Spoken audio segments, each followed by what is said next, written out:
Listen to that music. Don't you just love Tchaikovsky? My favourite composer ever. I could listen to this stuff all day. Composer of 11 operas, 8 symphonies, 12 concertos, and countless other pieces of music he wasn't even credited for, Tchaikovsky is one of the most well-known composers in history. Probably most well-known for composing the music for 3 of the greatest ballets ever to grace the stage: The Nutcracker, Sleeping Beauty, and of course Swan Lake. These 3 ballets are so famous that there are countless different interpretations of them, on the stage, on the big screen, as well as feature-length animation. Some absolutely bloody amazing films, and others not so much.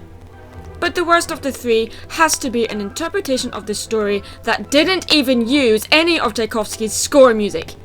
But not only that, it completely spat on the tone and feel of the ballet. Released from Nest Family Entertainment, you know, that animation studio that released mostly religious-themed animations, and badly animated ones at that, though I use the term animated loosely. I mean, an inanimate carbon rod is more lively than this. Anyway, when I watched The Swan Princess, I had this expression on my face most of the time, while also screaming, "What a blatant disregard for the genius that is Tchaikovsky!" I mean, I don't usually talk about the music of the films I review, but for a film that's based on a ballet, to just ignore the music and replace it with badly written jingles and jazz numbers in a film set in the 1800s, it was just cringeworthy. Oh well, at least there's only one of these. What? 3 sequels? 3 bloody sequels? How the hell did this film get 3 sequels? Who thought it was a good idea to spew out 3 more of these god-awful films? Let's explain why this film is one of the most vile things in animation history that I have ever seen.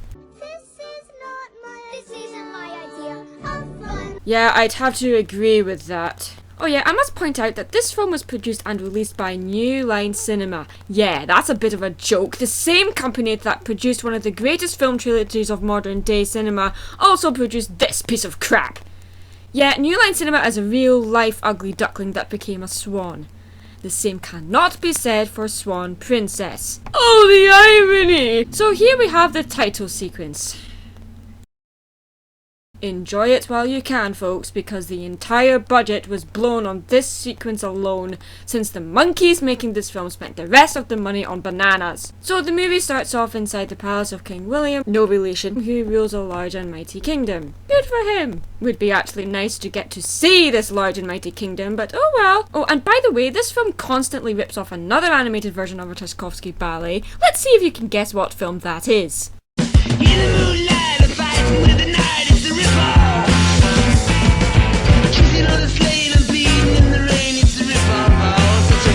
But there are other films that blatantly rip off Disney, but they still have some credibility. But this movie?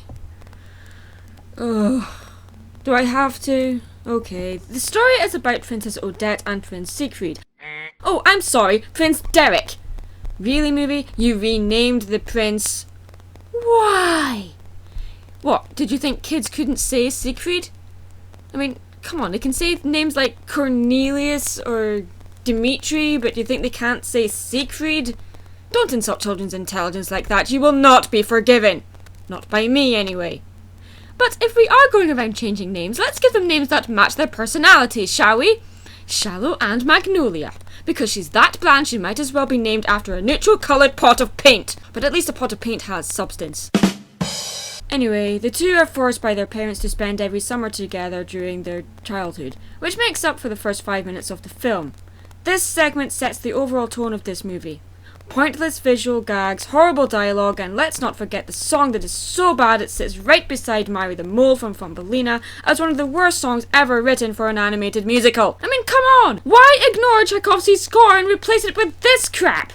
Is this studio really that full of itself that it thinks that it can do better? I mean, yes, Sleeping Beauty had visual gags, but they never got in the way of the story and they were always relevant to the plot or were relevant to character development. Also, I should point out that Sleeping Beauty actually had ballet dancing in it. Well, it is based on a ballet, but does Swan Princess, a film that is based on one of the greatest ballets ever depicted and shown on stage. No! These were cheap visual gags to fill screen time and were pointless and painful to watch. But I guess one does have a purpose. To plug the studio's name. Oh, a nest. Ha! Okay, maybe I'm being a little harsh on this movie. Odette in particular. I mean, when they were children, they do make it out that Odette has a bit of a mischievous side and a bit of a brain, but the minute the two of them fall in love, all that personality is destroyed. Derek is shown to be shallow, but we all say stupid things when we're in love. But seriously, this is a girl he's known all his life. How could he not see anything else other than her beauty? You should write a book. How to offend women in 5 syllables or less. But more importantly, why would Odette just humiliate the guy in front of hundreds of people that they both know, including his mother and her father, and ruin a potential alliance between two kingdoms? I mean, yes, they were kind of being manipulated into this relationship, but you'd think Odette would have a little more tact than that.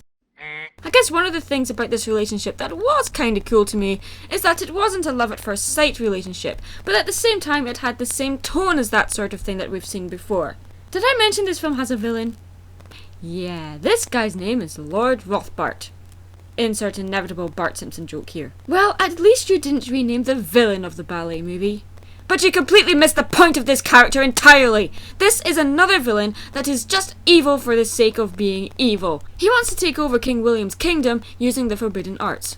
Dun dun dun! God, why does he want to take over the kingdom? Because he's evil. That's it. Rothbart is voiced by Jack Palance, an actor well known for his portrayal of villains, including a cameo role on Tim Burton's 1989 film Batman as Carl Grissom. It's a real shame though, because Palance's performance in this film is... well, listen.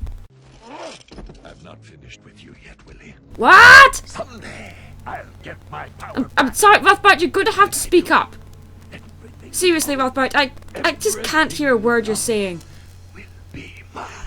I can't hear you. It's too dark in here. Okay, I know they were probably going for a dark and mysterious character, making him speak in a whisper like that, but I couldn't understand a single thing he was saying. The ballet tells us that the sorcerer Rothbart is in love with Odette and wants to marry her, but can't have her because she's in love with Derek, or Siegfried. The movie does tell us that Rothbart loves Odette, but it's not what motivated him to want to take over King William's kingdom. What was his motivation? He's evil! We're not told about his love for Odette until after he has cursed her. Going back to the ballet here, why oh why did this movie not include Odile, the Black Swan? You can't tell me that this old hag here beside Rothbart is supposed to be... oh dear God, really? You expect me to believe that this old hag is Rothbart's daughter, Odile? Yeah, okay movie, I'll go along with that. And no, I am not going to accept that Odette would have the henchman of the man who cursed her as a bridesmaid. Oh yeah, spoilers. Rothbart is very rarely seen in human form in the ballet and usually appears as a giant owl. But in this film, he appears as a giant bat. You can't even get the animal right! No need to shout. I should mention that Swan Lake has one of the most tragic endings ever, on par with that of Shakespeare's Romeo and Juliet. You see, Rothbart has cursed Odette to transform into a swan by day and only becomes human at night, and only if she remains on the Swan Lake. The curse is only broken when someone makes a vow of everlasting love to Odette. Only then the curse would be broken, and she would return human. Well, the movie did get this part right, and although Rothbart did succeed in making Derek declare his love to the wrong woman, Odette does die, but for some reason she comes back to life and the two of them get married and live happily ever after. I mean, I can buy that after Derek kills Rothbart that the curse would be broken, as he's proven his undying love for her, and breaking the curse would bring Odette back to life. But how could Rothbart, a great and powerful sorcerer who can transform himself to a giant great animal, and be defeated by one measly arrow? How could that one tiny little arrow kill that giant bat? This film was awful. It had no respect for its source material, the animation was less than TV movie standard, and the performances were half-baked and wasted, had pointless visual gags that was insulting to its audience, ripped off Disney more times than I can count, and spat on the genius of Tchaikovsky, which in itself is a crime punishable by death. I'm Mad Munchkin, and for the love of God, please be more creative than this steaming pile of bird crap. God, I'm so mad right now!